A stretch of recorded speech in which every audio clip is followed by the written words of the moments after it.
Rubber பந்து திரைப்படத்திற்கு பிறகு அந்த திரைப்படத்தினுடைய கதாநாயகன் ஹரிஷ் கல்யாண் அவர்கள் பார்த்தீங்கன்னா லிஃப்ட் திரைப்படத்தினுடைய இயக்குனர் இருக்காரு இல்லைங்களா, வினித் வரப்பிரசாத், அவர்களுடைய இயக்கத்துல பார்த்தீங்கன்னா தற்போது நடித்து வருகிறார். இந்த திரைப்படத்தை பார்த்தீங்கன்னா இதா ப்ரொடக்ஷன்ஸ் தான் வந்துட்டு ப்ரொடியூஸ் பண்றாங்க. அதே மாதிரி பிரிட்டோ மைக்கேல் அவர்கள் தான் பார்த்தீங்கன்னா இந்த திரைப்படத்திற்கு இசையமைப்பாளராக பணியாற்றி வராரு. அதே மாதிரி கதாநாயகியா பிரீத்தி முகுந்தன் அவர்கள் வந்துட்டு நடிச்சிட்டு வராங்க.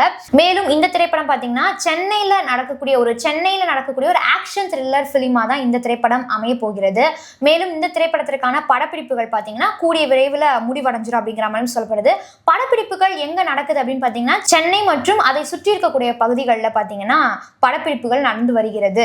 அது மட்டும் இல்லாமல் ஹரிஷ் கல்யாண் அவர்களுடைய அந்த கதாபாத்திர போஸ்டரை பார்த்தீங்கன்னா படக்குழுவினர் வெளியிட்டிருக்கிறாங்க. ரத்தம் சொட்ட சொட்ட ஹரிஷ் கல்யாண் அவர்கள் அந்த போஸ்டர்ல நிற்கிறது பார்த்தீங்கன்னா மக்கள் மத்தியில் மிகப்பெரிய ஒரு வரவேற்பு பெற்று வருகிறது. மேலும் ஹரிஷ் கல்யாண் அவர்களுடைய ரசிகர்கள் பார்த்தீங்கன்னா மிகப்பெரிய எதிர்பார்ப்புடன் காத்திருக்கிறார்கள்.